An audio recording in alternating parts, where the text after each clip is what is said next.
6.000 tahun sebelum Masehi. Nah, sudah ada 6.000 tahun sebelum Masehi, jadi suku yang pertama kali memperkenalkan untuk trade atau barter itu suku Mesopotamia. Gitu.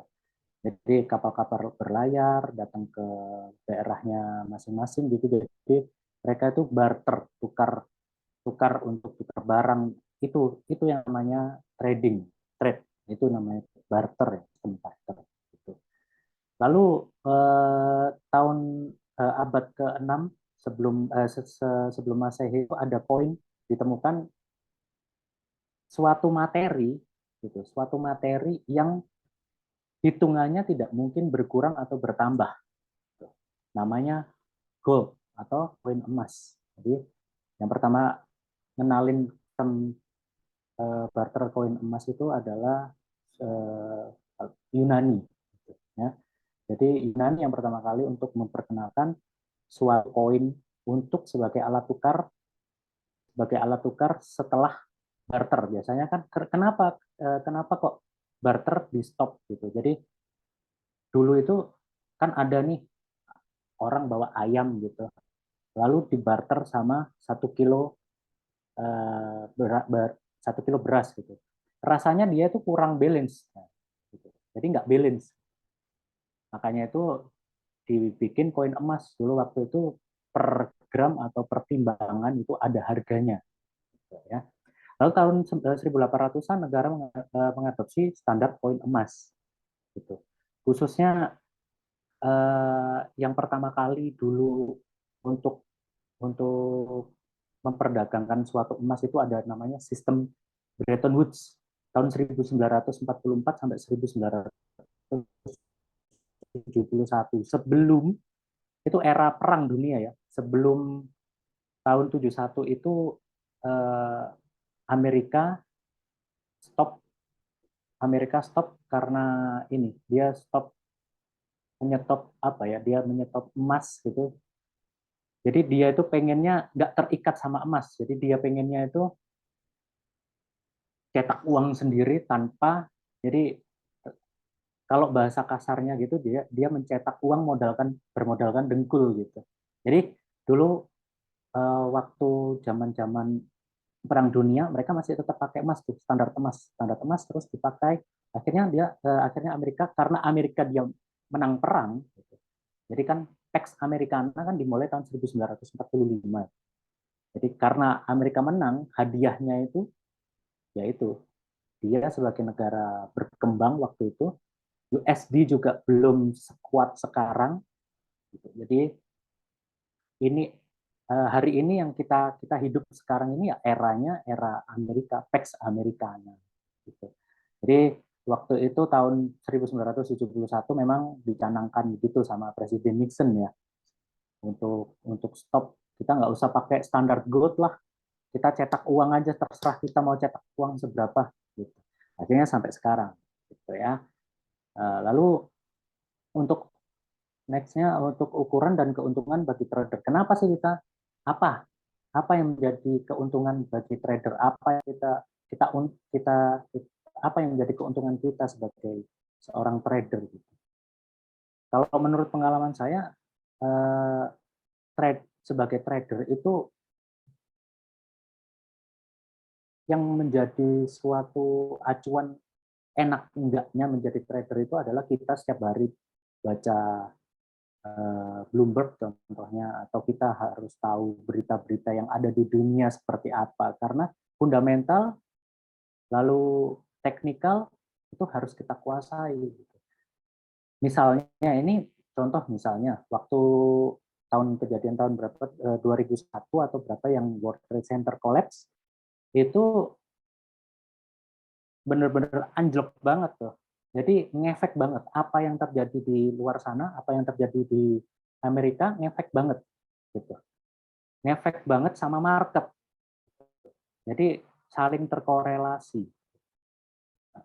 Makanya kita sebagai trader, kalau waktu ada news gitu, biasanya ada news, ntar saya jelaskan lagi nanti untuk mungkin sesi lain, itu ada news gimana caranya fundamental, gimana caranya trading di fundamental tersebut di jam-jam yang ada volatilitasnya tinggi banget gitu. Bagaimana? Nanti ada caranya tersendiri gitu. Lalu perbedaan trading forex dan saham. Pasar forex itu volumenya sekitar 5 triliun per hari. Ya. Likuiditasnya tinggi sekali. Pergerakannya dia aktif, pergerakannya aktif ya. Lalu pangsa pasarnya selama 23 jam biasa atau 24 jam ya. Lalu ada yang minimal tanpa komisi atau ada yang tidak ada komisinya, tergantung dengan broker-broker tersebut gitu. Lalu kalau pasar saham itu apa? Pasar saham itu kebanyakan volumenya kecil gitu. Volumenya kecil, hanya sekitar 200 miliar per hari. Likuiditasnya juga rendah banget. Itu cocoknya untuk jangka panjang. Jadi kayak kita ambil contoh untuk di Indonesia sendiri ada yang namanya saham bumi. Saham bumi itu sekarang Anthony Salim yang punya. Jadi harganya 200, ya jangan ngarepin 1 minggu bisa profit, nggak bisa. Kalau forex itu kita harus nunggu 2, 3, 4 tahun lagi. Jadi sama mirip-mirip sama kripto, cuman kripto karena kripto kurang ada fundamentalnya, jadi saya pikir saham untuk jangka panjang it's okay, but harus dilihat dulu portofolionya seperti apa, perusahaannya itu seperti apa. Jadi jangan asal, oh ini ada saham murah nih, receh nih, aku invest 300 juta gitu misalnya. Ya, jangan berharap 1 bulan lagi atau 1 minggu lagi saya diambil, jangan di withdraw, jangan. Nggak mungkin, karena nggak mungkin sekali. Dan dia pergerakannya volatilitasnya sangat amat sempit, jadi sangat amat pendek sekali. Cuman bagusnya di saham memang untuk long term ya, gitu. Untuk long term, memang dia khusus buat long term. Kalau trading forex tidak. Kalau trading forex ada beberapa teknik yang kita bisa manfaatin supaya sekitar 5 menit pun juga bisa, 10 menit juga fleksibel. Bahkan 1 menit juga bisa gitu. Waktu pas ada fundamental. Jadi kita bisa aja. Jadi forex lebih fleksibel daripada saham. Oke. Tolong next Mas Ivan. Oke. Spread. Ya. Jadi ada yang namanya spread. Spread itu apa? Spread itu setiap pasar memiliki spread dan juga pasar forex. Jadi pasar forex itu punya spread. Sebagai contoh di apa itu Euro USD misalnya itu 1.4079 ada di layar, lalu spreadnya 1.4081. Jadi dia ada spread sekitar 2 pips ya. Ada spread sekitar 2 pips untuk, jadi spread itu sebenarnya tergantung broker. Jadi broker mana yang spreadnya kecil. Kadang ada pilihan, ada pilihan yang standar, ada pilihan yang profesional. Mungkin nanti bisa dijelaskan ulang sama Ervan atau Umanto. Jadi nanti ada pilihannya tuh di well trade, yang profesional, yang raw. Mungkin raw itu biasanya dia spreadnya lebih tipis banget. Lalu mungkin ada komisinya biasanya gitu. Kebanyakan broker seperti itu ya. Oke. Lalu leverage. Leverage itu semacam kita begini. Kita invest nih $100 gitu. Nggak mungkin dong. Jadi $100 kita pakai buat trading, sebenarnya itu nggak mungkin. Gitu. Tahun 1980-an, kita nggak mungkin trading dengan uang $100. Nggak bisa. Kenapa? Sebelum itu karena di tahun itu mungkin nggak seperti tahun sekarang ya, yang serba internet, pokoknya serba digital gitu. Kalau zaman dulu kan memang susah banget gitu. Kita mapping aja harus di print out gitu, harus kita gambar sendiri gitu. Dan nggak seperti sekarang, yang sekarang ini 5 menit pun jadi, 10 menit, 15 menit pun jadi, atau 1 jam pun jadi untuk teknik-teknik scalping, swing dan sebagainya. Oke, leverage itu seperti kita itu dipinjemin, gitu. Jadi ada beberapa leverage, contohnya itu kayak 10:1, 30:1, 50:1, 100:1, 200:1, 500:1, dan lebih tinggi lagi, 1000:1 atau unlimited. Ada juga program. Jadi apa keistimewaan leverage? Jadi leverage itu kita itu dipinjemin gitu, kayak ditalangin sama broker tersebut untuk melakukan trade tersebut. Biasanya kalau semakin kecil leverage, kita nggak bisa open lot yang gede, nggak bisa. Semakin misalnya leverage 1:10 atau 1:50, katakanlah kita punya uang $100 gitu, kita open 0,05, kadang nggak dibolehin tuh sama broker gitu. Karena apa? Karena leverage-nya kecil gitu, leverage-nya rendah, pinjaman kita rendah. Semakin pinjaman kita rendah, semakin dibatasin lah lot kita oleh broker. Open 0,01 mungkin, atau kita beralih ke sen. Gitu. Jadi kalau 100 $100 leverage-nya kita pasang ke 1:1000 gitu misalnya, itu semakin tinggi. Jadi semakin tinggi sekali, semakin tinggi apa ya, high risk. Jadi risk-nya kita, risk and reward-nya kita tinggi banget gitu. Jadi hati-hati dalam pemilihan leverage. Leverage saya sarankan untuk standar saja, 1:200 minimal, itu udah bagus banget. Kalau Bapak Ibu di sini mau trading dengan modal yang minim, gitu, misalnya punya $500 nih, leverage-nya berapa? Saya saranin leverage-nya dikit aja, 1:200 cukup. Karena apa? Dia dibatasin sama broker. Kalau 1:1000 atau 1:2000, kita bisa open ngawur, kita bisa open 1 lot dibolehin, 2 lot dibolehin sama broker. Jadi jangan. Karena apa? Nanti ke floating sedikit sudah ada yang namanya margin call. Gitu. Ini habis ini saya jelaskan apa margin call. Jadi margin call itu situasi bagaimana seorang trader tidak memiliki margin sama sekali. Jadi dia ke floating sampai equity-nya minus. Karena kan tadi ada leverage tuh. Biasanya kalau ada leverage, dia minus dulu. Dipinjemin berapa persen gitu, entah 5% atau sekitar 10%. Misalnya kita punya $100 gitu. Lalu kita ke floating sampai minus. Ya, itu namanya udah margin call. Apa yang kita harus lakuin ke margin call? Ada beberapa cara untuk menghindari margin call. Salah satunya pemilihan leverage. Dan open posisinya jangan terlalu tinggi banget. Nggak boleh. Open posisi ya standar-standar aja. Bahkan $1000 pun yang disarankan open posisi hanya 0,1.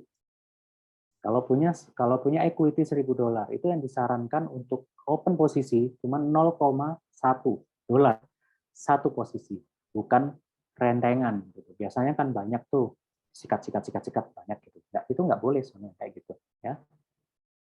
Oke, itu namanya margin call. Jadi margin call itu ya kena MC gitu. Kena MC akhirnya bankrupt kita. Depo lagi bisa depo lagi. Cuman kan akhirnya jadi panas kita gitu. Oke. Lalu next Mas Servan. Oke. Tipe trader forex. Jadi forex itu yang menurut pengalaman saya sangat amat fleksibel, Bang. Sangat amat fleksibel. Kenapa saya memilih forex itu karena fleksibilitas itu, Jadi ada tipe trader forex itu jadi 3. Nanti di akhir webinar nanti ada saya jelaskan untuk teknikalnya. Jadi tipe trader forex ada 3. Ada yang namanya scalping, ada yang namanya intraday, ada yang namanya swing. Jadi ada 3. Ada 3 jenis. Ada 3 jenis tipe trader forex. Gitu. Mau yang mana nih? Scalping itu kebanyakan kita nggak usah ngomong waktu ya, karena kan bukan binary, beda. Itu lagi, forex sama binary beda. Jadi nanti takutnya salah persepsi. Jadi forex itu fleksibel banget. Jadi kita open di harga 1.000, di hold gitu, open harga 1.000. Lalu kita mau scalp. Scalp kita butuh berapa pips ke atas atau ke bawah. Misalnya kita buy 20, kita mau buy 0,01 lot. Target kita di 1020 gitu. Jadi itu 20 lot ke atas. 20 pips, sorry. 20 pips ke atas. Jadi scalping itu dia lebih pendek jaraknya. Jaraknya lebih pendek banget. Makanya nggak jarang scalper itu bertahan, maksudnya standby di time frame yang kecil, time frame yang 1 menit, 5 menit, 15 menit, gitu. Nggak lebih dari 1 jam. Oke. Lalu ada yang namanya intraday. Intraday itu kita open pagi hari itu, lalu kita kadang kalau masih ke floating, ya besok kita close positionnya. Gitu.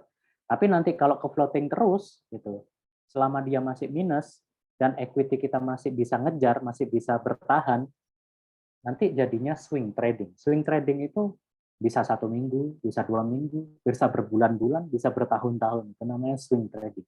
Kalau intraday dia sebatas harian. Untuk time frame yang biasa saya gunakan di intraday itu sekitar time frame 1 jam, lalu 2 jam, 4 jam, sama 1 hari. Gitu. Itu saya biasanya narik Fibonacci dari situ. Nanti ketemu. Oke, lalu menjadi trader paruh waktu. Nah ini kita kalau mulai tahun berapa ya? Mulai tahun 1980-an sesungguhnya.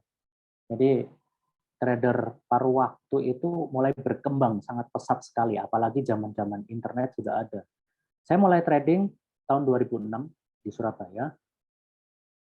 Itu masih bukan paruh waktu karena saya dulu kan ada kebetulan bekerja juga di suatu broker gitu. Lalu seiring berjalannya waktu, enaknya kalau zaman sekarang kita tinggal install MetaTrader, kita pilih Welltrade untuk broker, lalu kita daftar, register dan sebagainya, deposit, lalu kita setup tuh, kita setup di mana resistannya, di mana apa namanya support dan demand-nya, di mana support dan resistannya, di mana supply dan demand-nya, di mana swing high swing low-nya di mana. Jadi kita di BEMU atau di kereta api mau berangkat kerja, kita boleh aja open posisi. Gitu. Ambil contoh kemarin juga masih ada teman, dia dari Kupang berangkat ke Jakarta, gitu, ke Palembang, dia di pesawat tuh, di pesawat open posisi, di HP dimatikan, turun dari pesawat dinyalain, udah profit semua gitu. Jadi enaknya fleksibel gitu ya. Itu yang bikin kenapa kita trading di forex seperti itu. Oke, next Mas Irfan. Oke. Nah, ini sekarang kita memasuki sesi live. Mungkin saya bisa share screen sebentar.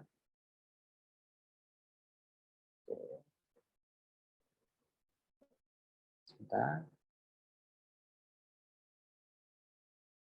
Mungkin bisa share screen, Mas. Ya. Gitu. Mana Pak Okta sudah bisa share screen-nya? Udah, entar. Ini lagi.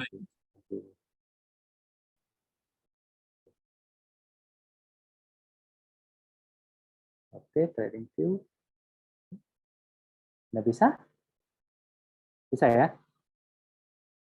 Kelihatan nggak? Ada di layar?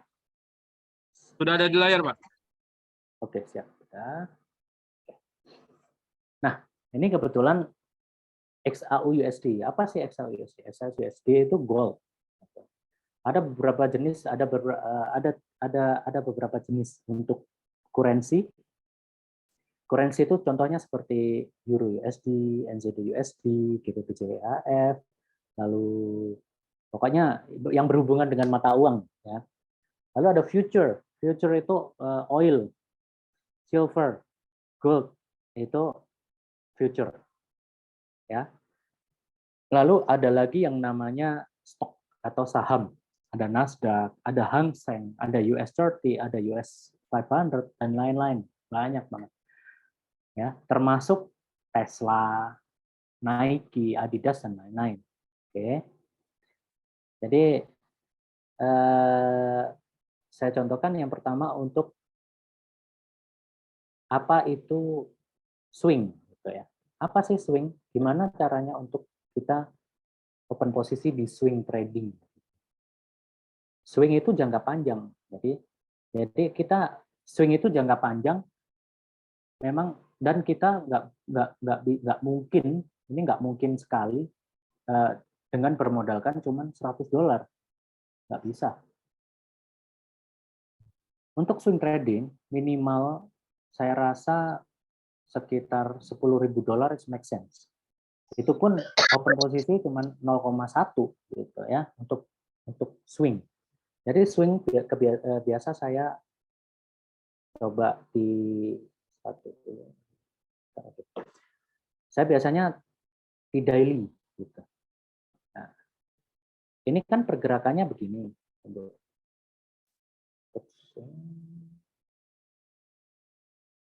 Jadi kita harus cari dulu pola pergerakan candle tersebut di daily. Jadi swing low, high, low and high, low and high, low and high, and then low. Sekarang udah mulai high lagi, gitu. Low. Nah, kalau kita amati di pergerakan untuk chart di XAUUSD di daily, kita bisa tarik kesimpulan bahwa tren ini dari 9 Maret 2022 mengalami penurunan yang drastis pasca perang Ukraina Rusia, ya. Lalu kemarin waktu the Fed itu seperti Bank Indonesia gitu. Jadi Federal Reserve of America, jadi Bank Amerika. Cuman lucunya di sana dikelola sama swasta. Nah, itu yang lucu. Itu kan aneh. Gitu. Jadi kalau aku nyebutin sih Baginda Rothschild gitu. Karena antek-anteknya Rothschild gitu. Kalau yang suka konspirasi global, konspirasi tentang ekonomi ya, pasti tahu Rothschild itu siapa. Gitu. Oke. Lalu jadi simple untuk strategi simpelnya yang swing. Karena ini kan ada penurunan nih drastis gitu. Kalau kita udah sampai di tengah-tengah di sini, sebaiknya nunggu dulu. Nunggu apa? Nunggu break-nya. Nah, akhirnya kan kita dapat momen break di tanggal 7 November. Ini tanggal 7 November 2022 kemarin, XAUUSD mengalami break. Gitu. Break untuk trend line-nya.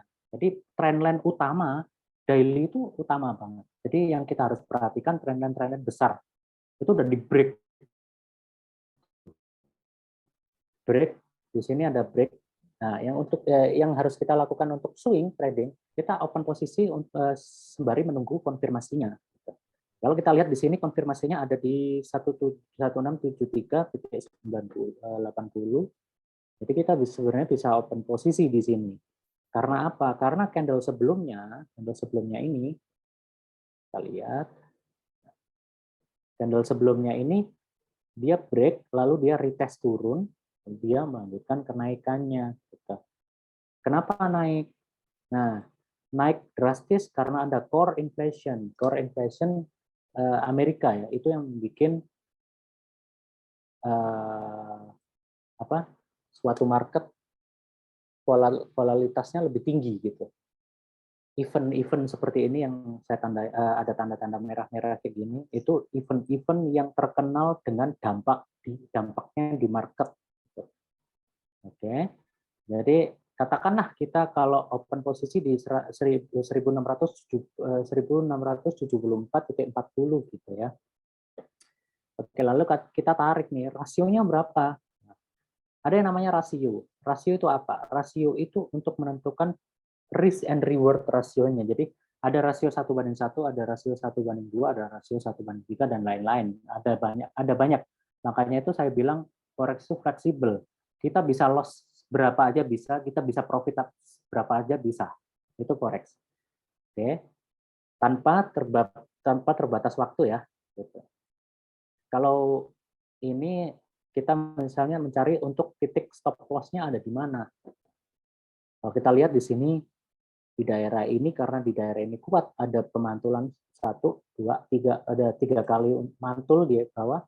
Biasanya saya agak pendekin sedikit untuk takutnya kan, karena ada spread gitu, jadi agak sedikit ke bawah sedikit gitu. Lalu untuk reward-nya berapa? 1:1. Untuk yang baru pemula, untuk yang baru-baru awal-awal mulai di dunia trading, saya sarankan risk reward-nya 1:1. Jadi 1:1 itu gimana sih? Gitu kan? Menjadi pertanyaan kan? Biasanya gitu. Apa sih 1:1? Rasio itu apa gitu? Oke. 1:1 itu kayak gini. Bapak Ibu di sini rela kehilangan uang $1 demi mendapatkan $1. Nah, gitu. Jadi kalau kita open nih di sini buy satu gitu, buy 1 lot gitu. Profit di sini misal $10, loss di sini $10. Jadi kita rela kehilangan uang $10, tapi kita kalau mappingnya kita benar, kalau setup kita benar, analisanya kita benar, ya kita dapat $10 gitu. Kita dapat $10, $10. Lalu apa kalau rasio 1:2? Ya, kita stop loss-nya kita rela, maksudnya masih dalam tahap uang uang dingin ya, maksudnya selama equity kita masih oke, ya kita bid aja. Jadi di bawah ini misalnya kalau kita hitung gitu, dari bawah ke sini misalnya, ini aku hitung $10 nih stop loss-nya. Tapi karena ini udah break, saya coba open posisi buy di sini. Dengan acuan saya untuk mendapatkan $10 di sini. Nah, gitu. Jadi $10 nih dapat di sini. Lalu next-nya kemana? 1:2. 1:2-nya sekitar di sini. Nah, ini. Di 1812-an. Itu 1:2. Jadi kalau udah break di sini dan nempel di sini, ya sudah, kita take profit. Udah cukup. Ingat, selalu utamakan kedisiplinan kalau di trading. Kalau kita kena stop loss. Atau biasanya gini, kalau mappingan kita amit-amit ya misalnya gagal atau kita kena stop loss, 1 hari kita kena stop loss 3 kali, sebaiknya berhenti. Kalau saya kena stop loss 3 kali, saya berhenti, saya tutup laptop, saya tidur. Saya nggak open lagi. Besok baru coba setup lagi. Gitu. Jadi utamakan kedisiplinan. Soalnya apa? Kadang gitu panas. Jadi, aduh, kok aku kena stop loss, open lagi, open lagi. Apalagi kadang ada banyak tuh yang nawarin signal-signal. Itu kadang kita ngikutin gitu. Kita jeblosin berapa misalnya risk reward-nya nggak teratur gitu berdasarkan dengan signal-signal yang ada. Akhirnya jatuhnya ujung-ujungnya bakal MC gitu. Jadi hati-hati sekali. Untuk risk reward ratio saya sarankan untuk yang pemula 1:1 itu udah cukup. Lalu kalau sudah sekitar 100 kali trade 1:1 itu tembus terus berturut-turut, bisa di-upgrade jadi 1:2 bahkan 1:3 dan seterusnya. Oke. Oke, ini yang kita ini teknik swing ya. Ini teknik swing. Jadi swing itu daily, jadi kita nggak bisa dong nunggunya lama. Ini aja dari break-nya tadi berapa? Ini dari break 1, 2, 3, 4, 5, 6, 7, 8, 9, 10. Oke, ini adalah mulai dari tanggal 7 sekarang ke tanggal 7. Tuh, 1 bulan nih di sini nih. Ya kan? itu nunggunya 1 bulan gitu. Dari sini ke sini. Itu namanya swing. Oke.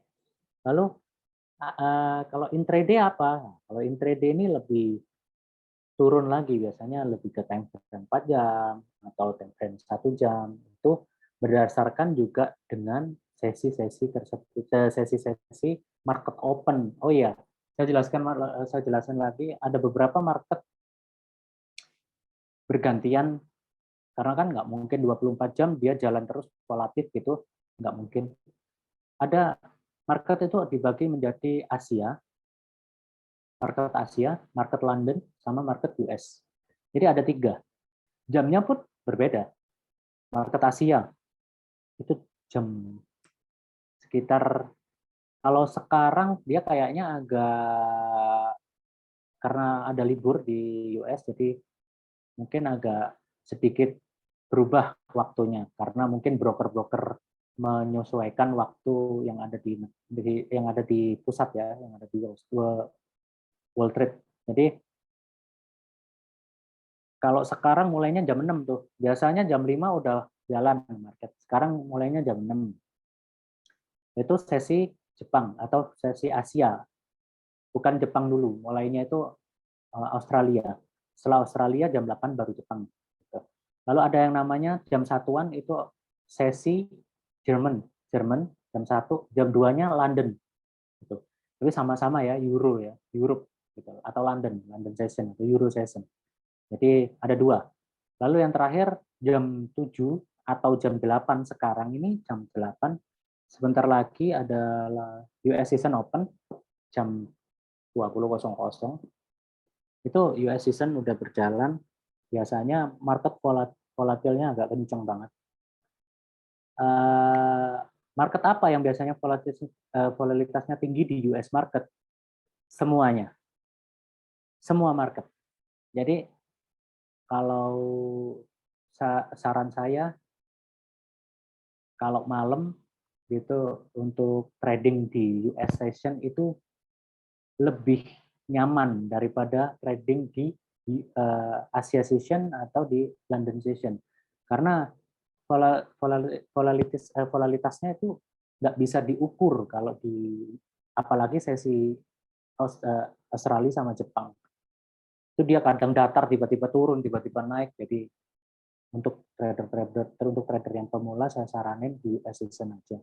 Karena lebih gampang, dia lebih terarah dan terukur dia larinya kemana. Kalau break misalnya break di poin tersebut, dia larinya kemana, dia bisa terukur ya, bisa terarah. Oke, lalu untuk intraday gimana? Jadi ini saya batasin dulu.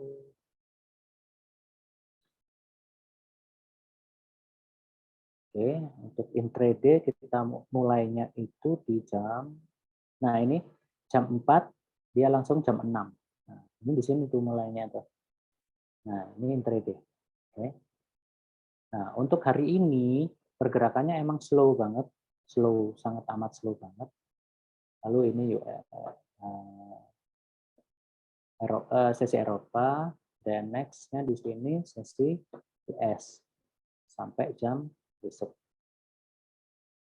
panjang sampai jam 4. Nah, jadi gini.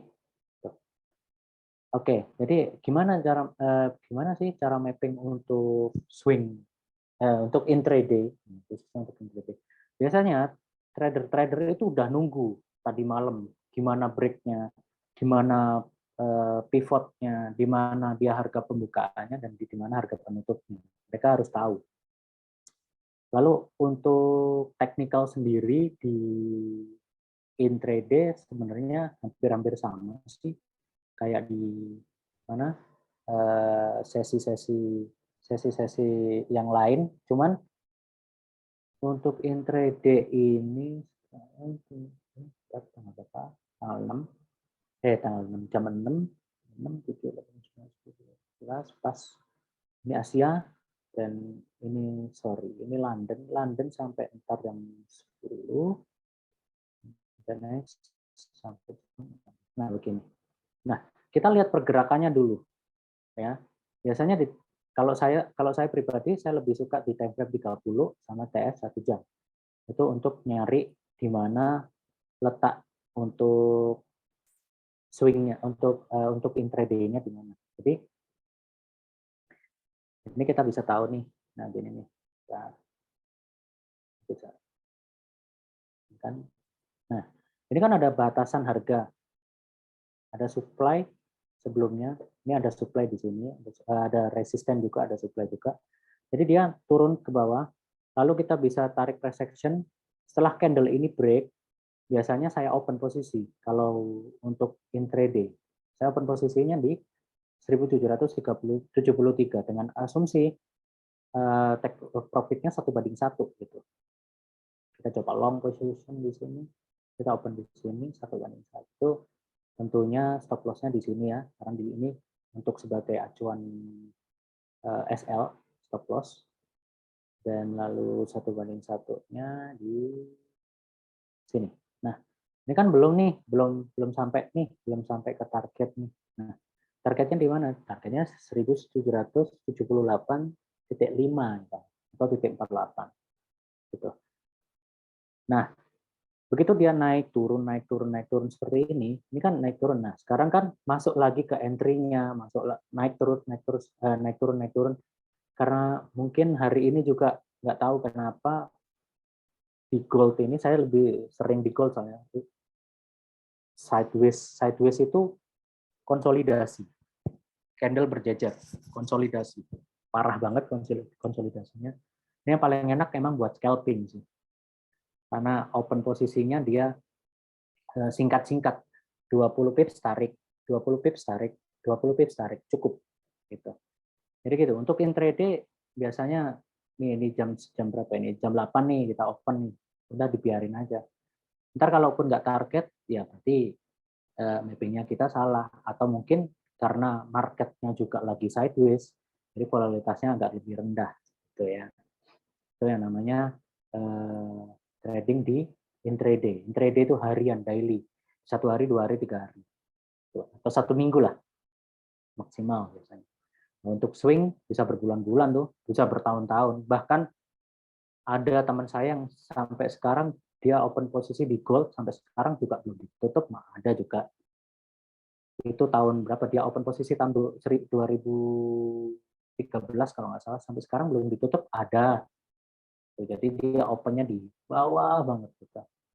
Di bawah banget di tahun-tahun kapan itu di 2014-an gitu. Jadi ada. Nah, itu yang namanya swing gitu. Oke, jadi kalau swing ya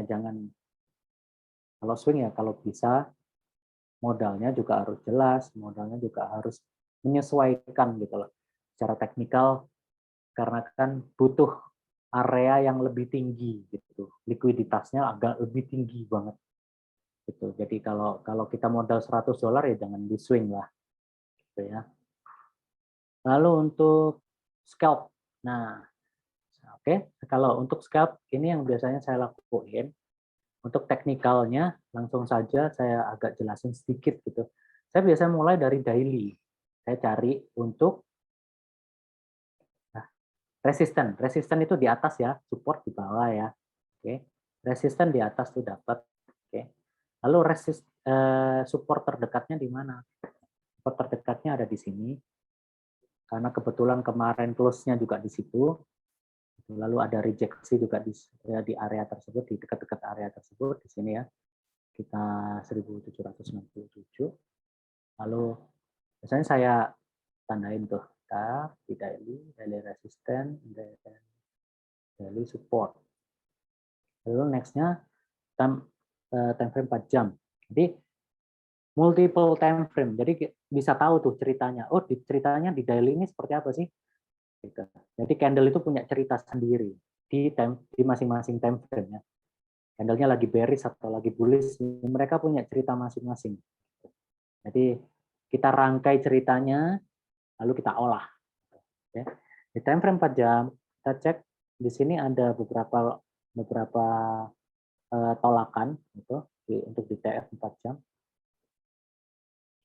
Nah, ada beberapa tolakan di sini, tapi mungkin saya rasa karena di sini candle-nya gundul, Ini ada Marubozu di sini. Jadi makanya dia agak sideways banget ini. Kapan? Tanggal 5 Desember. Oke. Tanggal 5 Desember ada apa? Oh, ada PMI. Oke.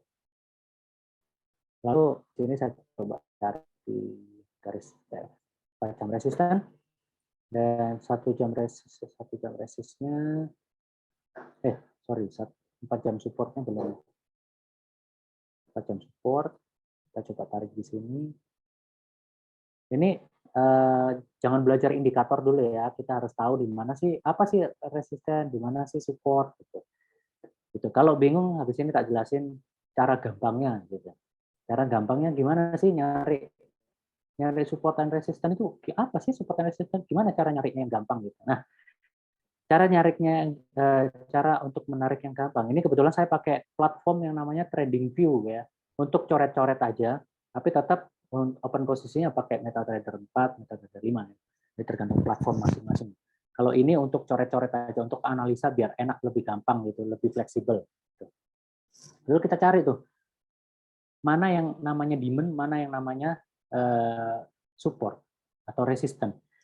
Support resisten biasanya diakhiri dengan ujung yang lancip seperti ini. Ya. Yang lancip seperti ini, itu yang dinamakan resisten kalau di atas, kalau di bawah namanya support. Oke. Sangat amat lancip banget. Nah, kayak gini ini resisten. Kalau di bawah ini kayak gini namanya support. Itu gampangannya.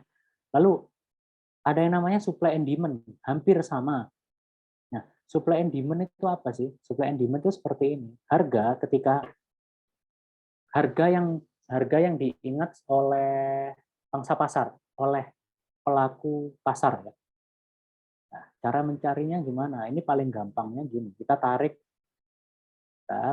dulu support and resistance. Nah, di sini ini ada area tolakan. Nah, area tersebut biasanya diingat sama pasar di sekitar ini. Saya tandain dulu. 1617.12. Nah, kenapa di situ? Di situ ada mungkin di belakang juga ada juga area tolakan tersebut gitu di masa lalunya ya. Makanya nggak jarang biasanya kadang saya bisa balik sampai tahun 2020 atau 2019, kadang 2017 dan lain-lain gitu. Jadi oke, kembali lagi untuk mencari supply and demand. Kalau di bawah itu yang namanya demand, kalau yang di atas itu namanya supply. Biasanya saya tarik begini. Supply itu biasanya dia agak candle-nya itu dia agak ini kayak apa ya, agak bergerigi gitu. Nah, kayak gini. Dia agak bergerigi gitu. Kalau nggak tahu cari candle-nya, cari aja di sini. Ini kita tandain. Lalu kita tandain di sini templates area demand. Nah, demand area ada di situ. Lalu untuk cari supply-nya di mana? Nah, supply itu biasanya harga naik drastis, lalu kemudian turun drastis. Itu namanya supply. Sama kayak demand. Dia turun drastis, tiba-tiba langsung ke reject naik ke atas. Harga yang titik-titik di mana pelaku pasar itu menandai area poin tersebut. Gitu. Biasanya di situ tuh terjadi jual beli yang tinggi banget di situ. Nah, seperti ini nih. Ini namanya supply. Saya tandain. Nah, ini namanya supply di atas. Oke, supply zone. Nah, apa yang terjadi jika break supply atau break demand? Harga akan meneruskan ke atas jika break supply atau terjadi penurunan jika terbreak demand. Dengan catatan dan asumsi untuk kita harus tahu dulu konfirmasi candle-nya di TF yang kita cari itu. Ini kan kebetulan ini TF 4 jam. Jadi kita harus tahu kalau ini ke break, konfirmasinya benar ke break apa enggak. Kadang biasanya dia fake.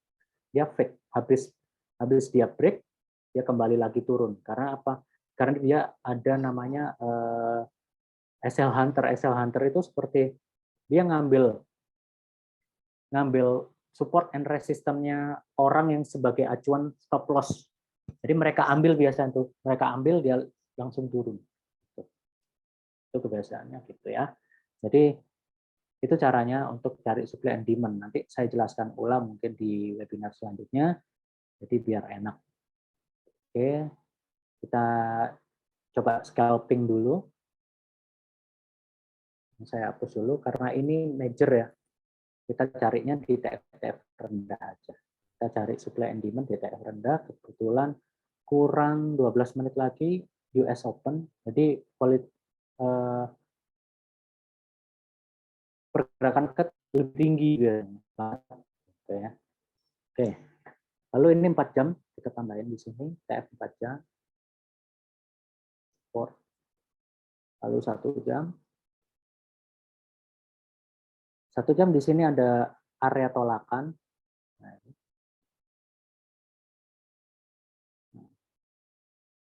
1975.5 itu di situ ada tolak.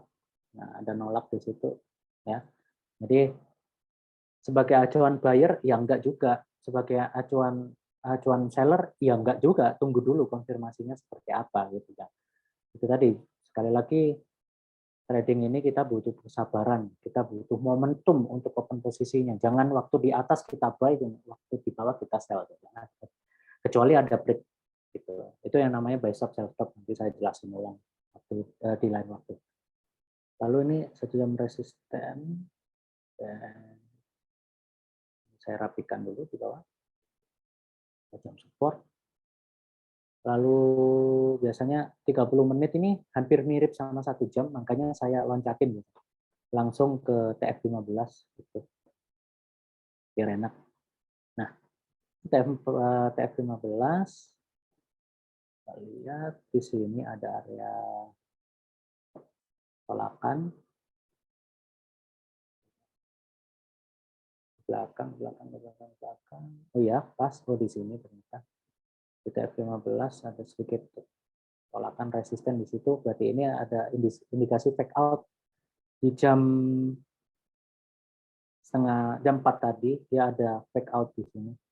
Kalau ada fake out biasanya itu tadi, dia waktu ke break. Jadi ini kan udah break nih, aku bisa open buyer di sini. Jangan dulu gitu. Karena apa? Belum terkonfirmasi. Jadi biasanya tunggu aja next candle-nya. Kalau next candle-nya dia naik untuk liquidity, dia biasanya liquidity-nya agak panjang sedikit atau melebihi time frame besar di next-nya. Kan di atas ini kan ada 1 jam resisten tuh. Jadi kalau ini di break ya dia break juga. Itu bisa. Nah ini kan dia mendekati nih TF15. Tunggu, kita cari supportnya. Berarti dia supportnya ada di sini. Kita lihat. Oke, 15 menit. Oke, kita cukup di TF15 saja. Lalu kita tarik ke yang namanya yang namanya price action atau price area. Price area itu biasanya nariknya agak condong seperti berapa derajat gitu ya ke atas, seperti kayak gini. Jadi gabungin aja mulai dari swing low-nya sampai swing high-nya, gitu ya. Jadi kayak gini. Nah, kayak gini ini kan ada nolak tuh, naik, turun, tolak lagi, naik, turun, tolak lagi, naik, turun, tolak lagi, ya. Nah, apa yang harus kita lakukan? Ya wait and see, kita harus menunggu. Menunggunya apa? Menunggu buy stop di sini boleh, boleh. Dengan asumsi take profitnya di mana. Nah, kita lihat dulu di belakang seperti apa. Di belakang di sini ada area tolakan 1, di sini juga ada tolakan 2. Nah, kita harus hati-hati di situ. Kenapa? Kalau kita untuk sistem scalp, untuk scalping itu cuman butuh 20 pips sampai 30 pips saja, baru kita ambil, kita take profit.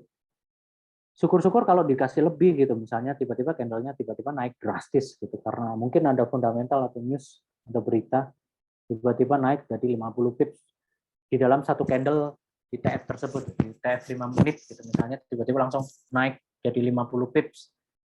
Itu beda lagi ceritanya. Gitu.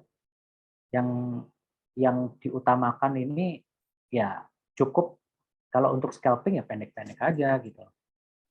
Ya, jadi saya contohkan misalnya. Ini kalaupun kita misalnya ambil buy stop di sini di tempo 1 jam, saya mau ambil buy stop di situ. Dengan asumsi mungkin stop loss-nya di area 15 menit ini ya. Lalu rasio reward-nya berarti gede banget tuh, 21 1/2 lebih. Ya. Tapi kalau kita hitung dari 1776 kita open posisi di sini misalnya, ke atas ini kita cuma dapat berapa pips? Kita hitung ya. Ini di gold ya, kalau di lain beda hitungan. Oke, kita lihat di sini dapatnya 25 pips. Jadi kalau kita open 0,01 tuh kecil kan, kita dapatnya $2,5. Kalau kita open 0,1, kita dapatnya $25. Kalau kita open 1 lot, ya kita dapatnya $250. Tinggal pilih. Simpelnya seperti itu. Gitu. Jadi fleksibel banget gitu, enak jadi. Oke, mungkin kita sambil trade sambil tunggu scalping mungkin ada pertanyaan kah atau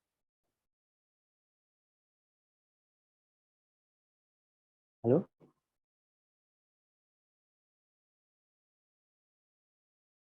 Mungkin ada yang bisa ditanyakan sambil kita trade sambil ngobrol-ngobrol.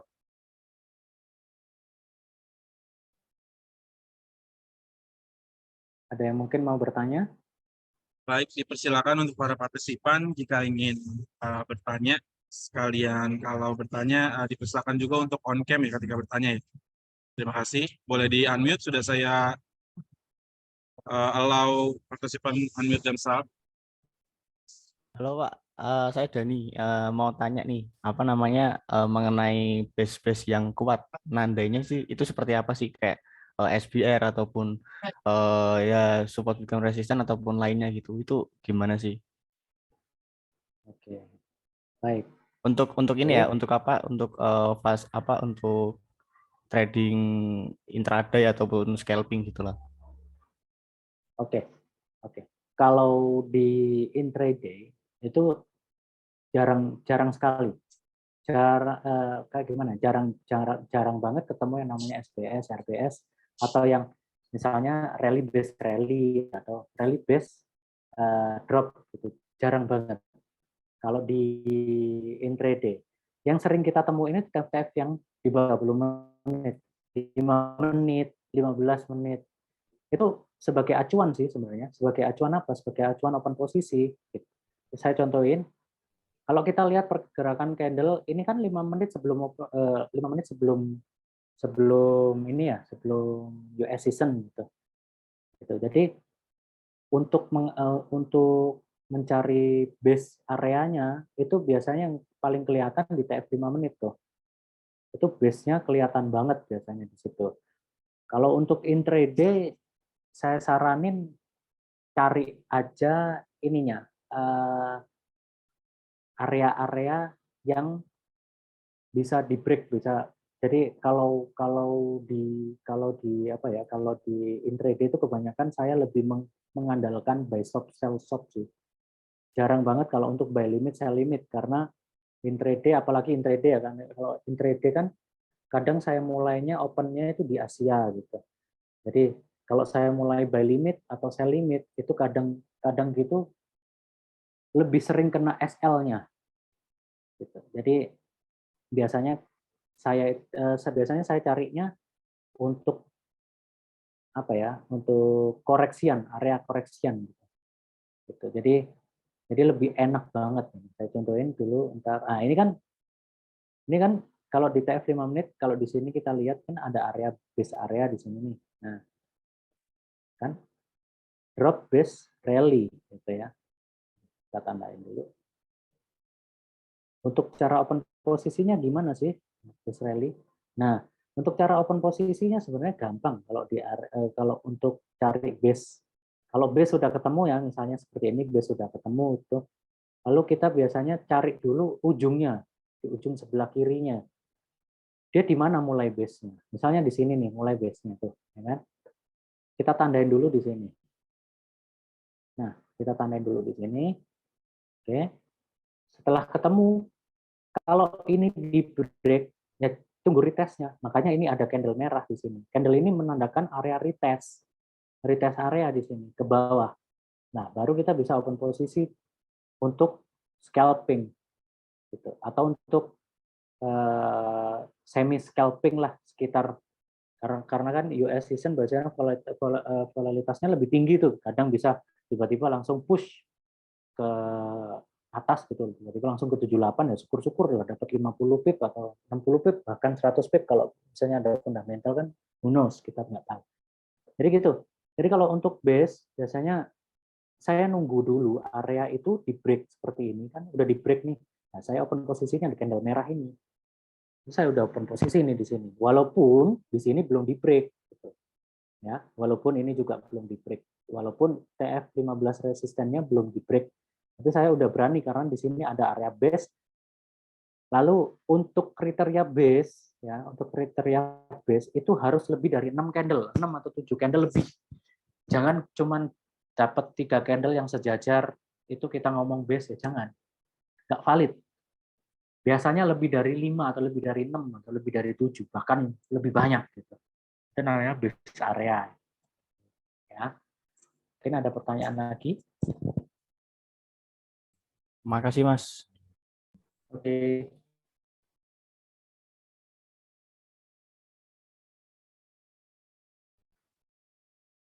Mungkin yang lain ada pertanyaan lagi? Baik, partisipan yang lain, jika ingin bertanya, silakan di-unmute terlebih dahulu ya.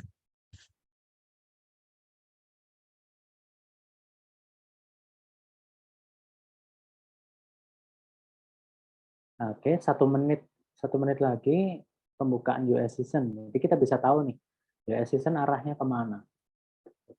Sebelum sebelum kita open posisi, kita sebenarnya harus tahu dulu likuiditasnya seperti apa di US season tersebut.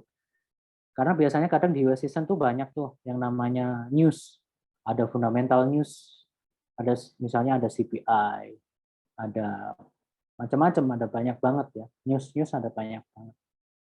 Nah, itu kita open posisi apa tidak gitu. Jadi kalau menurut saya, kalau untuk pemula sebaiknya menunggu news selesai. Kalau news sudah selesai, kita bisa open posisi dengan enak gitu. Karena apa? Karena news sifatnya sesaat dia. Dia naik atau dia turun drastis 100 pips, 150 pips, bahkan sampai 300 pips, bahkan penerusan sampai beberapa hari.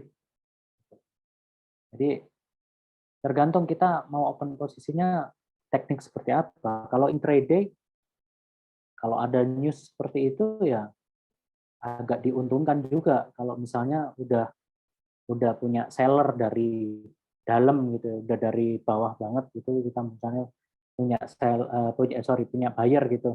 Lalu candle waktu itu nge-push langsung 300 pips ke atas, lumayan gitu.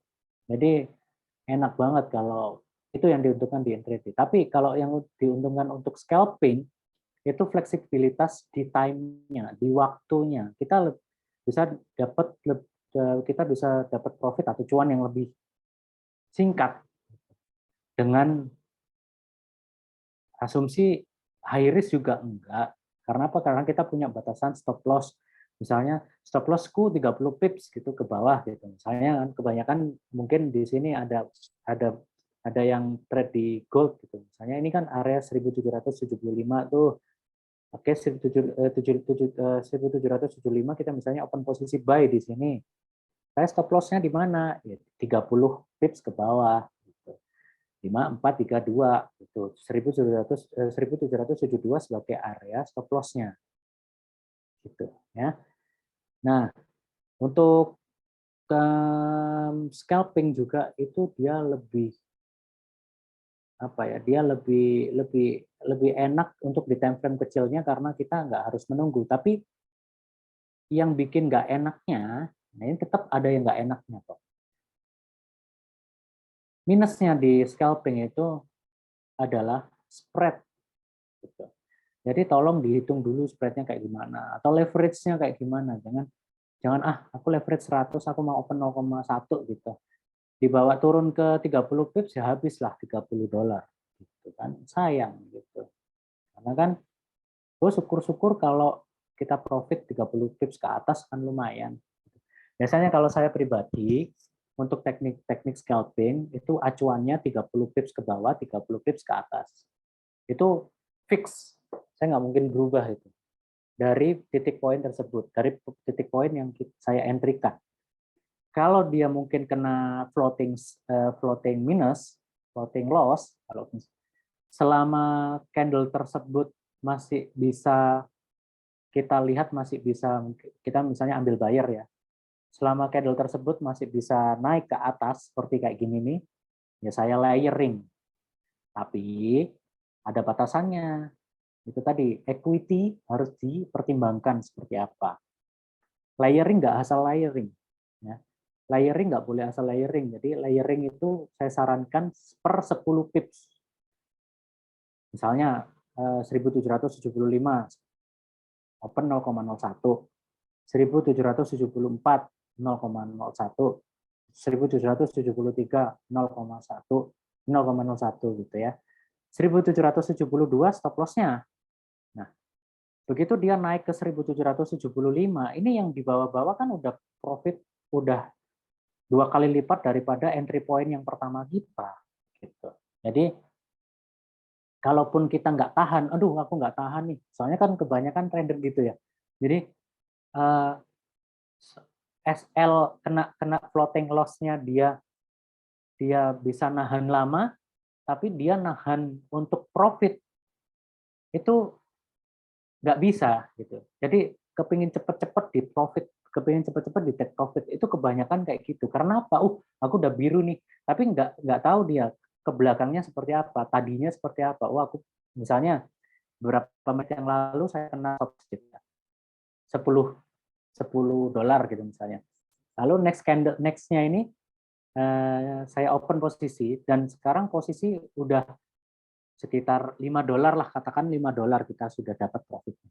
Itu udah kebanyakan trader udah buru-buru, udah tak TP, takut apa? Takut turun nah, gitu. Nah, itulah itu yang menjadi untuk penentuan titik disiplin apa enggaknya suatu trader. Jadi kalau mau jadi trader yang untuk trading for living, sebaiknya memang dari basic dulu.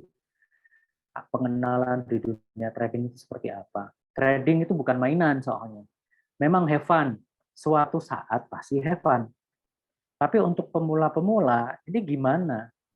Hanya saya sharing pengalaman saja karena dulunya saya juga begitu gitu. Tahun 2006 pun trading ya begitu gitu. Jadi stop loss ke floating sampai misalnya sampai 200 pips aku biarin ya. Tapi udah profit, ini udah profit cuman dapat 70 pips, 80 pips udah tak ambil. Jadi ya jangan gitu loh. Maksudnya apa ya? Harus sabar. Makanya ada yang bilang itu trading itu sadis. Trading itu harus sadis. Sadis itu apa? Sabar dan disiplin. Harus sabar, harus disiplin di dalam market, gitu sih kalau saranku. Jadi kalau kita nggak ada momen seperti ini, kalau kita nunggu kayak gini, kita nunggu buy stop nih di sini, tapi nggak dapat nih. Kalau misalnya kita mau open posisi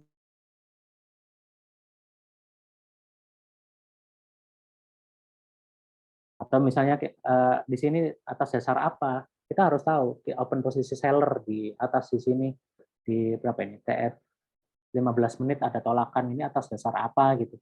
Jadi kita harus tahu dasar-dasar untuk kita melakukan open posisi walaupun yang kita targetin ini cuma 10-20 pips. Jangan salah, 10-20 pips kalau kita opennya satu lot sudah cukup itu. Gitu. Jadi gaji UMR lah ya. Gitu. Dalam waktu cuma beberapa menit doang sih biasanya. Jadi itu tadi sabar ya. Jadi kita harus menunggu momen gimana momen-momen yang terbentuk tersebut.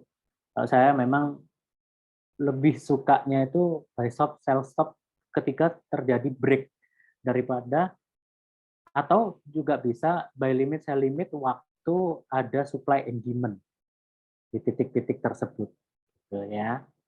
Oke, jadi Iya, saya Pak coba Okta, ini buka. ada pertanyaan kembali Pak dari Pak Ya, Muhammad Lasminto. Pertanyaannya oke. adalah bagaimana meminimalisir kerugian tiap trading dan mencari area stop loss yang minim, Pak. Nah, untuk meminimalisirkan kerugian itu kita harus sabar. Itu tadi kita harus sabar dan disiplin. Jadi tergantung tekniknya ya, tergantung tekniknya. Misalnya ini yang kita ngomong sekarang misalnya di scalping, di teknik scalping. Itu tadi risk reward dihitung, equity juga dihitung dong. Gitu. Kalau misalnya equity $100, misalnya gini, kita ngomong stop loss-nya dulu aja, jangan ngomong profitnya. Kita rela kena stop loss di berapa nih? Kita rela kehilangan uang berapa sih? Gitu. Katakanlah kalau open 0,01, aku bisa kok ini masih mampu misalnya $5 gitu. Open 0,01 gitu, $5 berarti kan kalau dihitungannya di gold kan 50 pips ya. Jadi equity 100 misalnya, ini masih bisa lah, berarti berapa persen tuh? Berarti sekitar 10% ya dari leverage. Aku bisa lah kehilangan 5, enggak sampai 10%, 5%. Bisa lah kehilangan 5% demi mendapatkan 5% profitnya. Jadi kembali lagi ke kembali lagi ke equity. Jadi untuk meminimalisirkan untuk kerugian itu kembali lagi ke equity-nya. Equity-nya seperti apa? Makanya itu saya sarankan open 1% daripada modal kalau saya. 1% dari modal. Itu tak jamin nggak bakalan kena MC sih kalau 1%. Nggak bakalan. Walaupun kita cuma modal $100, kita open 0,01, stuck di 0,01, begitu profit TP 0,01 punya equity $100 itu ke floating sampai 1000 pips. Jadi kayaknya nggak mungkin.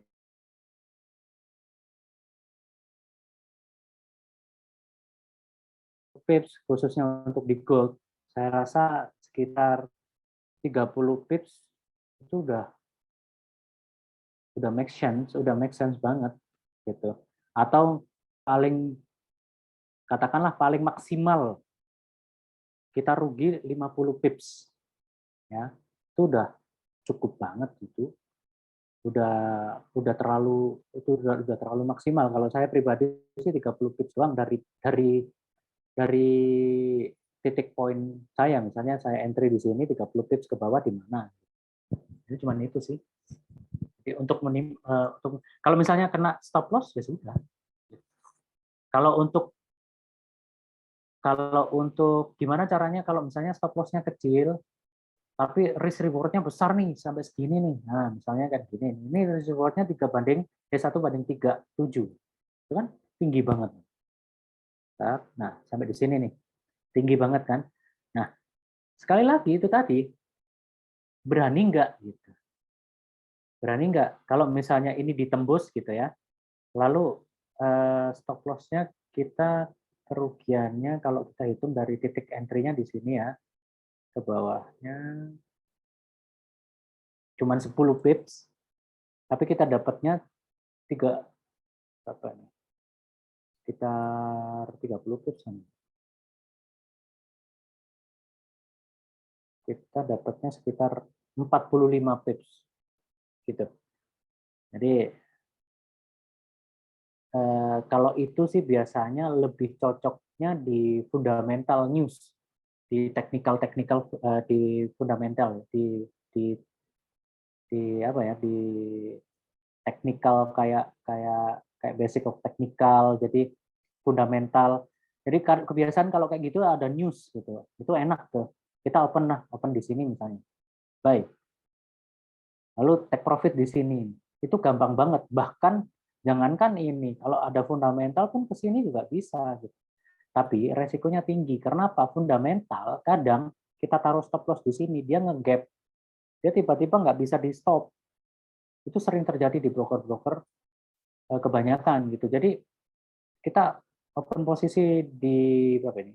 1776 ya, dengan asumsi stop loss-nya di 1774. Katakanlah sekarang ada news namanya NFP atau PMI kemarin, tiba-tiba candle-nya langsung loncat ke atas gini, atau tiba-tiba langsung loncat ke bawah, ya jelaslah kita kena stop loss. Makanya kalau misalnya untuk meminimalisirkan kerugian, yaitu tadi saya saranin tergantung teknikalnya seperti apa. Base of breakout, jadi ada yang namanya BRO. BRO itu breakout, retest, open posisi. Udah, cari itu aja. Ya, breakout, retest, open posisi.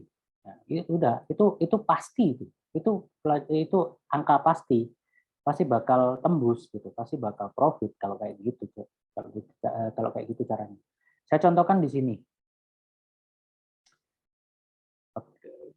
Nah, di candle ini dia ada penurunan drastis banget di jam 15.50. Tiba-tiba langsung down, ya kan? Habis itu dia swing, dia naik ke atas. Nah, cara nariknya biasanya begini. Ketika dia down ini, saya biasanya tarik begini untuk scalp ya. Nah, saya gedein dulu. Nah, ini ya. Jadi kan tiba-tiba candlenya drop nih, ya, drop banget tuh. Nah, drop banget. Tiba-tiba drop, lalu next di candle di jam 16.50 ini tiba-tiba break ya. Nah, waktu break ini kita tunggu untuk konfirmasinya. Dia close di atas price action ini atau enggak gitu. Kalau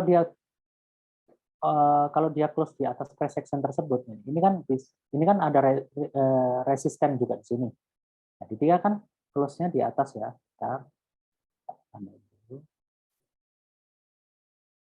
Tuh, close-nya kan di atas tuh. Kita zoom lagi. Nah, ini close-nya di atas ya. Nah, di atas candle nih. Nah, dia sempat ada retest. Nah, retestnya biasanya kita tunggu aja 50%-nya atau berapa persennya ke bawah dikit, baru kita layering. Jangan kalau dia nggak sampai berapa pips ya jangan di layering. Kita open satu kali aja, misalnya di sini satu atau di bawah satu gitu, atau dua layer atau 3 layer. Kita tunggu aja, karena kita udah break nih dengan asumsi stop loss-nya di mana ya? Stop loss-nya di bawah sini dong. Take profit-nya di mana?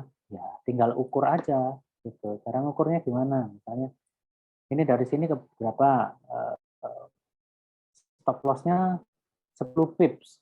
Jadi kalau dia naik 10 pips ya sudahlah di TP 1 gitu. Satunya ditinggal di set BEP. BEP itu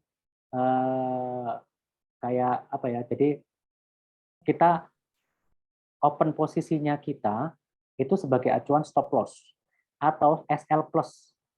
Kalau mau SL plus, jadi kita ukur stop loss-nya naik ke atas sedikit. Jadi waktu candle turun seperti ini, dia kan naik. Ini misalnya kita naik, tiba-tiba nggak ada sinyal ya, kita nggak sempat TP. Terus langsung turun. Nah ini kan entry point di sini nih. Kita SL plus-nya misalnya di sini. Nah di sini. Tiba-tiba langsung turun drastis gini ya kena SL plus. Tapi apa? Tapi kita dapatnya seberapa? Dapatnya ngitungnya dari sini ke sini. Tuh, dapat cuma 5 pips gitu. Ya, simpelnya seperti itu ya. Oke. Lalu kita lihat ini. Nah, ini udah mulai naik tapi masih belum di areanya.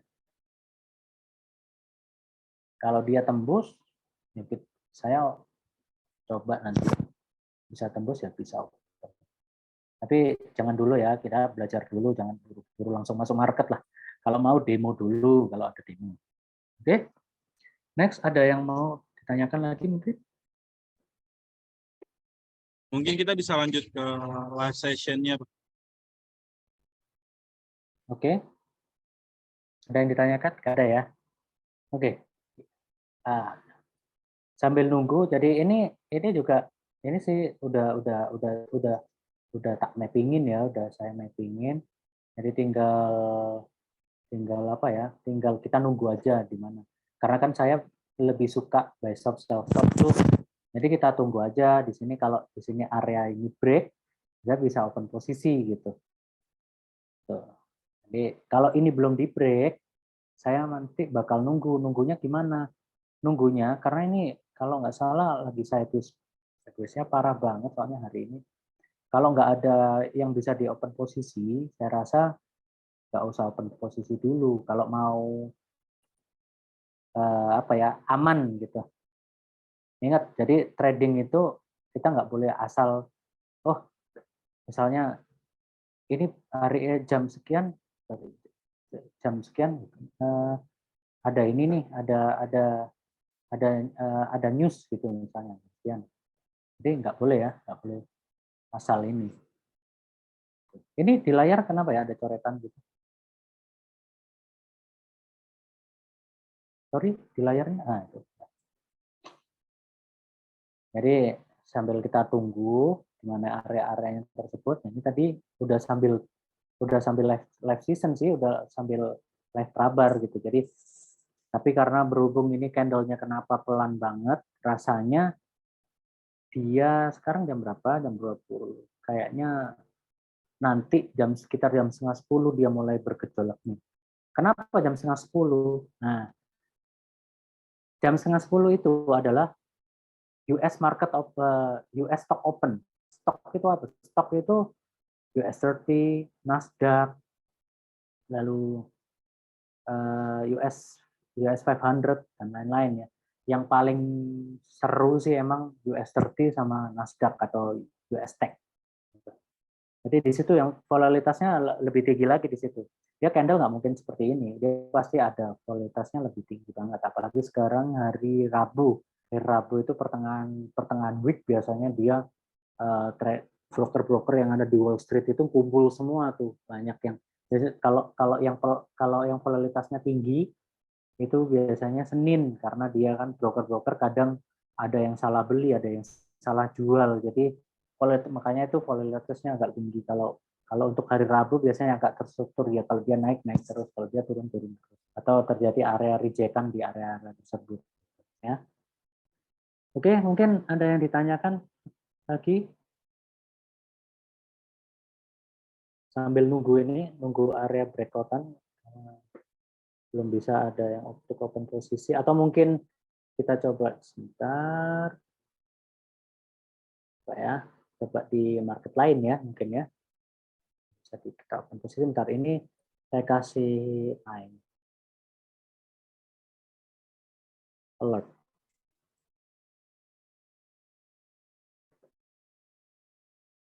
Saya kasih alert mungkin kalau udah jebol itu mungkin bisa open posisi itu. Cuman saya udah kasih saya setting dulu stopnya saya.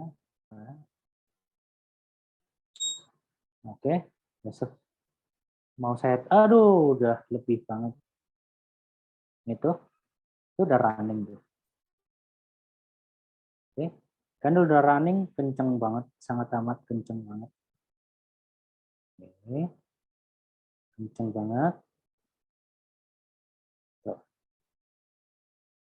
Mau coba open posisi.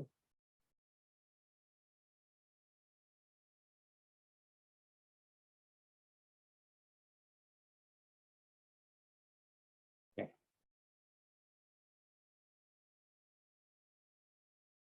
Saya coba open posisi bayar dengan asumsi nggak usah jauh-jauh sih, take profit di sini aja. Ini kecil aja di sini. Cukup. Ya. Oke.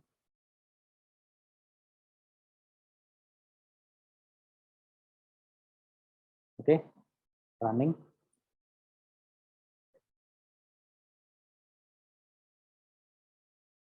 Running banget layarnya. Jadi berapa pip dapatnya? Maaf Pak Okta, ini ada yang bertanya Pak dari Rianto Dikir nih. Ya. Dia bilang itu candlestick-nya itu berbeda sama yang dipakai oleh Pak Rianto Pak. Ini pakai broker apa Pak katanya Pak? Ini pakai broker apa? Bukan, ini bukan broker. Ini apa ya? Ini platform untuk coret-coret aja sih. Kalau candlestick rasanya sama kok di TradingView sama di MetaTrader. Coba cek di TF 5 menit. Apakah sama? TF 5 menitnya? Rasanya sama kok. Nggak mungkin beda. Ini saya soalnya pakai server apa ini? Black Bull.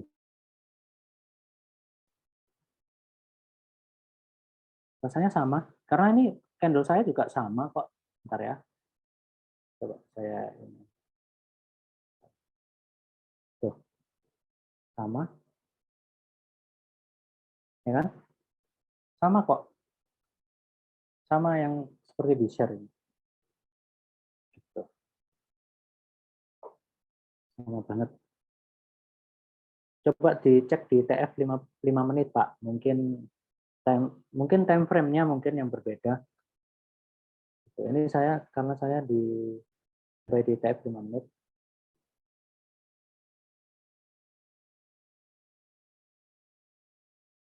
Mulai validitasnya mulai tinggi. Kita lihat aja apakah bisa break ke atas ataukah dia kena stop loss. Itu cek di 1 menit. Ini mulainya dari sini.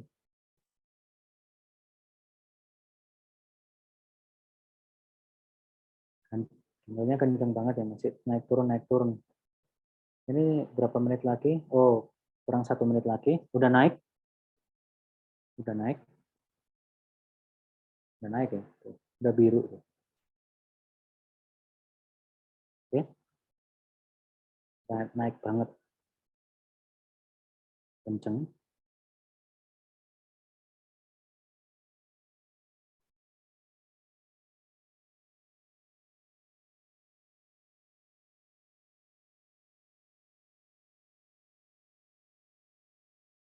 Tuh.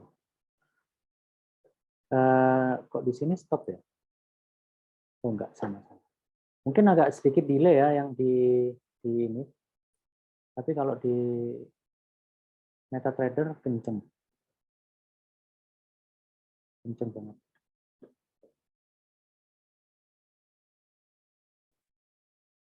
Oke. Yes, mulai naik. Oke. Next. Kita lihat cek 30 menitnya. Harusnya sih masih aman. Harusnya masih bisa ke sini. Ingat ya, scalping 10 pips, 20 pips dicopot. Jangan nahan. Kalau nahan, soalnya kan stop loss-nya kecil. Nah, ini sudah bisa di BEP. Ya. Betul, bisa di SL plus atau bisa di take profit misalnya. Kita bukaan ABC aja. Jadi sudah biru di close, biru di close, tidak masalah. Sudah saya close 1, sisa 1. Sudah $4 sih, $5. Oke, lumayan. Mungkin ada yang ditanyakan lagi? Ada yang tanyain? Ini kita sekali aja ya, sekali open posisi aja untuk mencontohkan gitu loh. Bukan ngajak ini ya, untuk mencontohkan. Mencontohkan teknik scalping itu seperti apa sih gitu. Ya. Oke, candle mulai drop lagi. Naik turun.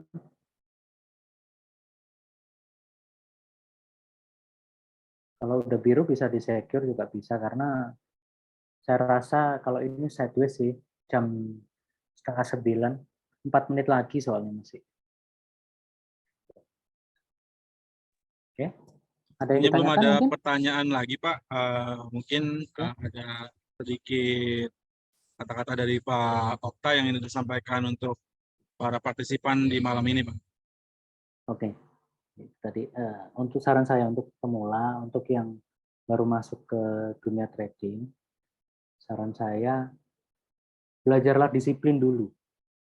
Belajarlah untuk melawan ego. Ya, ego itu penting banget.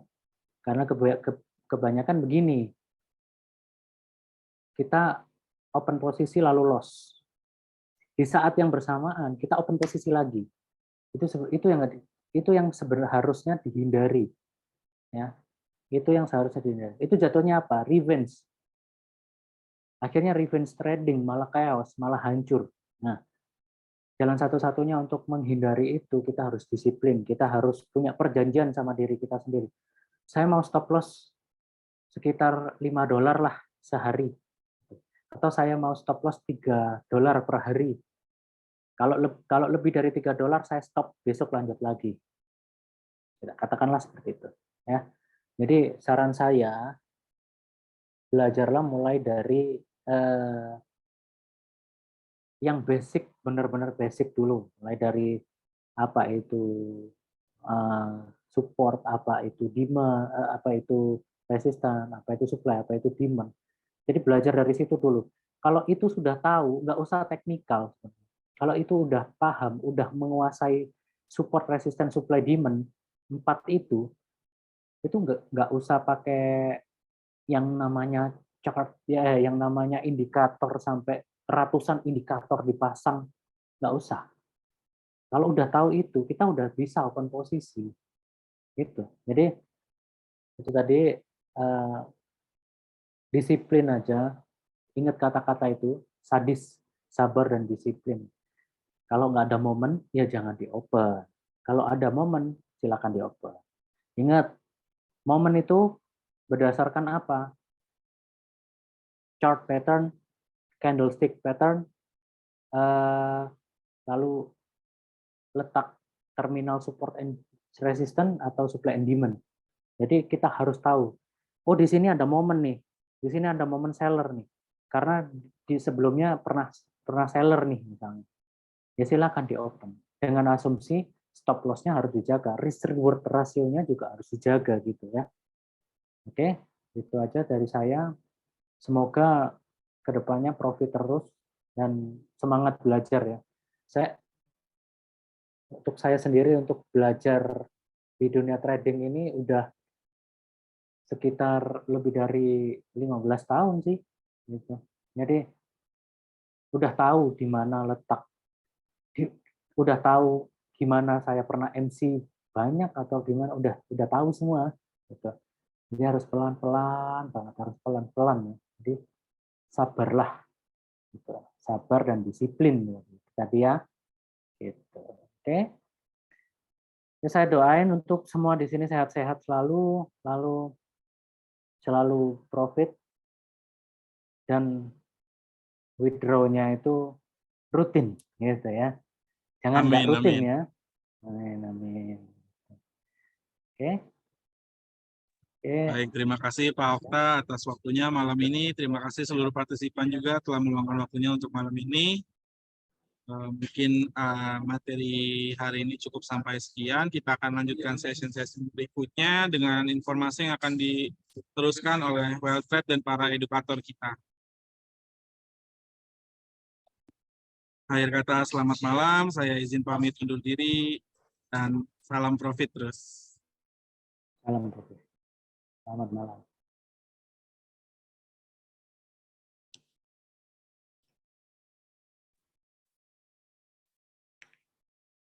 Selamat malam. Oke, udah.